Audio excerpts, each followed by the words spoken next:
it's Skylar and welcome back to my channel. We are at day 16 of 31 days of favourite movies challenge.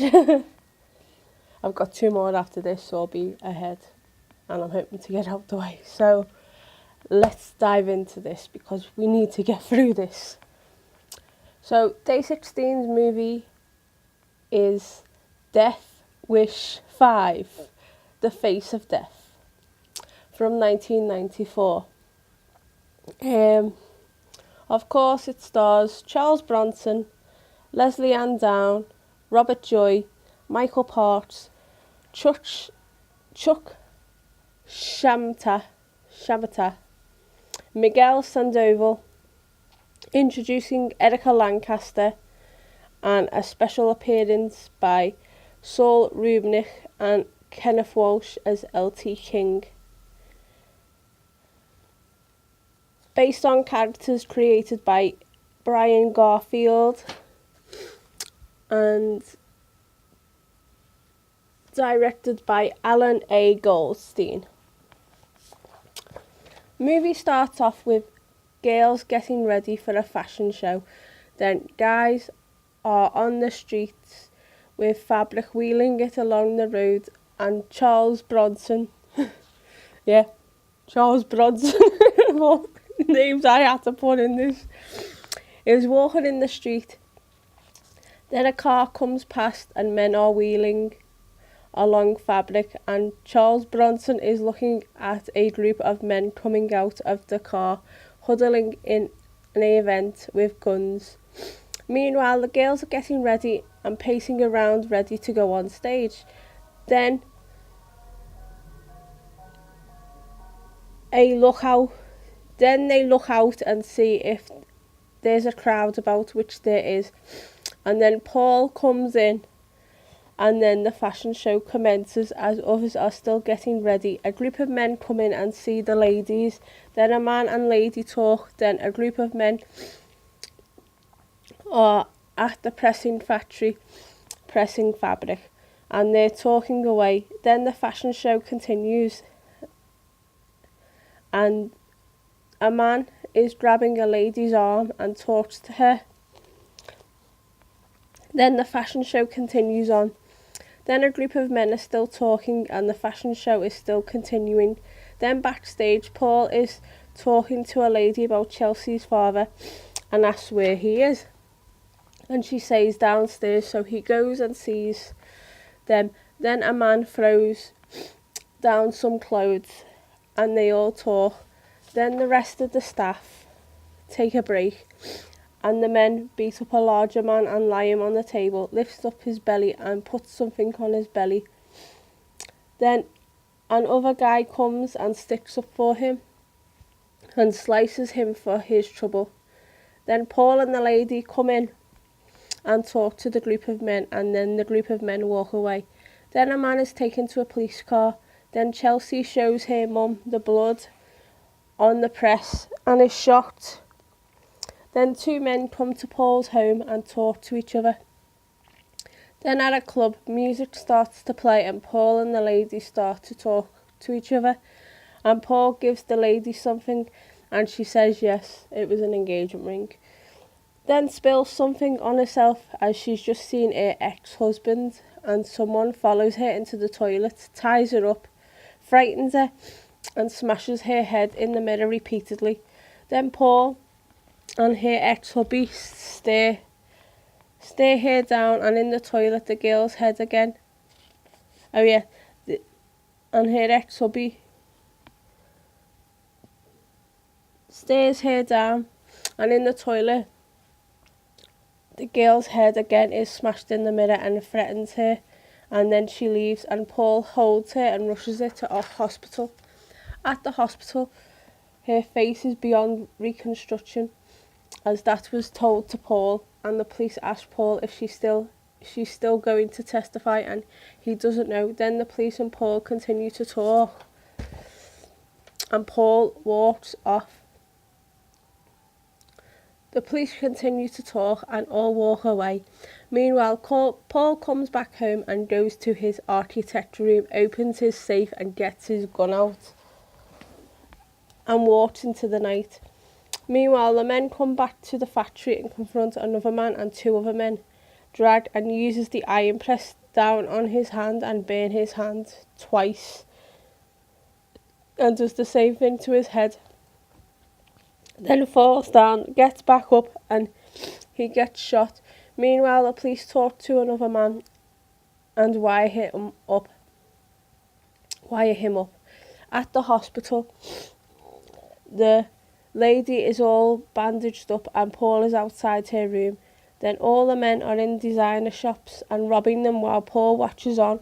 Then a group of men talk and then take his pen and walks off. And the policewoman runs after him. Then from out of nowhere, a car knocks over the witness stand and then the police lady, and Paul checks on her and unfortunately passes away. Paul and the other officer talks away. Then Paul walks out and then a guy gets in his car, drives off. Paul follows and another guy picks up a briefcase and drives off. Then a car arrives and Paul gets out with the lady who doesn't want Chelsea to see her. So they settle down and Paul talks to the lawyer and doesn't want to testify, which she's not happy about, and Paul says someone else was listening. Then a gang walks around and someone else looks around the street. Then at dinner, a group of friends are talking. Then a knock on the door and the lawyer answers. It's Paul. Tells him face to face that Olivia will testify. Meanwhile, Paul gets back to Olivia, tells her what's happened, and she hugs him and whispers in his ear. And then Paul walks off and goes to the door. A phony policeman picks the lock and enters and starts shooting at Paul. Paul and Olivia walk away and hide. Then the phony police search the house and keep on shooting, and Paul and Olivia runs and hides. Then they're all searching the room and Paul comes out and Olivia managed to get free to the roof but falls off the roof, and Paul goes to Olivia and she's dead. Then the phony police shoot at Paul and Paul goes in the bin bags, and the real police storm in the house and find Olivia's body. Then at court, the ex-husband walks from court and police surround another house where Paul and Chelsea are watching TV. Then police come by and see how Paul and Chelsea are and tells Paul what happened. Then the lawyer walks off, leaves Paul and Chelsea in the house. Meanwhile, a man is walking down some steps and talks to a group of people and walks off. Then Paul is jogging in the woods and goes to the house where Chelsea gets taken away to her father, and Paul gets knocked down. And the guys walk off and Paul gets his gun and drives off. Then a lady brings tea and cake to Paul, then reads a newspaper, and a group of men come in and ask Paul for the papers. He takes it, reads it, and eats his cake, and it poisons him to death and walks out. Then at church, Then at the church, they're at one of the gang members' funeral and mourn his death, and all walk out and talk about his murder and protection, then walk off. Paul is driving in his car, and then at another fashion show, they're all watching the show and they all like what they see. Then they get ready and Chelsea is watching and in disgust, and then a guy and lady are doing stuff. Then she walks away. Then someone comes in and has a gun and talks to two men,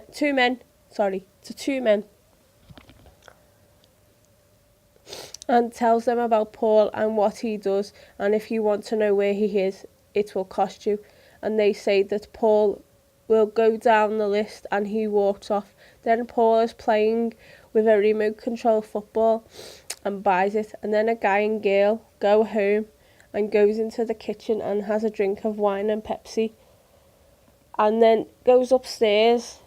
Then at night, Paul comes by and has a football with him, and the guy and girl are in the bath together, and Paul has the remote control football, and the alarm goes off, and the man gets out of the bath, comes out of the house and follows the noise. Then the ball stops, picks up the ball. Paul shouts, "Freddie!" and blows the ball in his face and is burnt to pieces. Then the lawyer talks to the Ben police about the evangelistic and then asks the lawyer to answer the phone. Answers it, and it's Paul. He asks to meet him at Olivia's house, so hangs up, and the other policeman listens in, and then Paul is at Olivia's house, and the bent policeman turns up and tries to shoot him. Then Paul shoots him back and is dead. Then the lawyers turn up, and Paul and the lawyer talk it out, and the lawyer walks away. At another funeral, a boy runs in and hands one of the men a letter and walks out and goes to the factory and finds a box crate and opens it, and it's the bent copper, and then walk off. Then a group of men go into the building and talk to a group of people, then ask the lady to go into the kitchen and ask her to check up on Chelsea.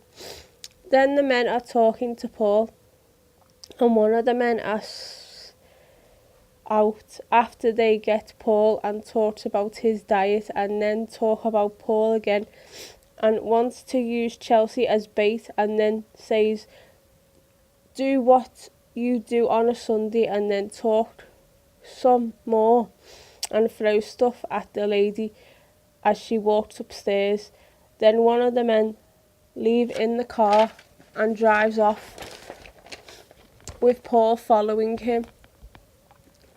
Then tries to block Paul but fails. Then Paul continues to follow the guy, and he picks up Chelsea. He drives off. Paul still follows him. Then a group of men come to a room and grab some guns. Pardon me. And goes downstairs and waits for Paul to come. Then Chelsea and the guy come out of the car and enters the building to the factory. Then the men with the gun are surrounding the factory as Paul walks in. Then Chelsea, his dad and the man are in the room together and tells Chelsea to go to him but declines and calls her a brat. Then Paul is in the factory. Then the men with guns are about to surround him. Then one of the men aim at Paul, but Paul has his gun and gets to a JCB, moves it and starts shooting at each other. Then a guy shoots at the JCB and everything explodes. Then the guy runs off and then gets shot at by Paul, and one of them gets electrocuted, and the other puts his hands up, walks slowly, asks where the girl is. He says she doesn't know and walks away.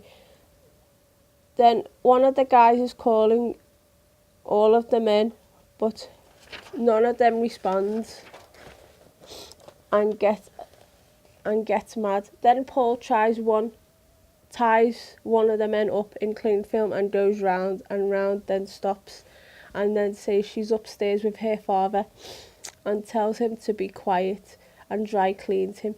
Then Paul talks on the walkie-talkie and Chelsea hears him and runs away.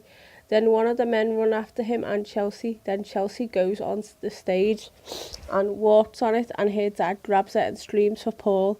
Meanwhile, the guy is looking for Paul on the factory and accidentally shoots one of his own, and then goes and finds Paul, but he finds him instead and shoots him onto a conveyor belt and kills him. Then Chelsea runs and finds Paul. Then Chelsea runs out and is with the police. Then Paul is face to face with Chelsea's dad and pushes him in acid and then walks away and checks on the police and tells him to go out to Chelsea and if he needs any help to give him a call, and walks off. So basically that's the film and my thoughts about it. Whew. Wow. All I will say is Death Wish is my favourite non-horror franchise. let's put that out. And number 5 is quite good, I think, but my favourite's going to be out of all of it, I think my favourite's number 2 and number 4 out of the franchise, but I do love all of the franchise as a whole. Charles Bronson is amazing at what he does. I love the movies that he's been in, with Death Wish being my favourite, obviously, and this is just no exception. It's just, and I like that it was a bit different than his other previous Death Wish films, but I don't think it should have ended at 5. I think there should have been like another one to end it, but it's not really going to happen, is it? So gutted about that. But anyway, that's my review, and I hope you enjoyed it, and see you for number 17. Stay gory, have unpleasant dreams, see you all soon. That's all for now. Bye.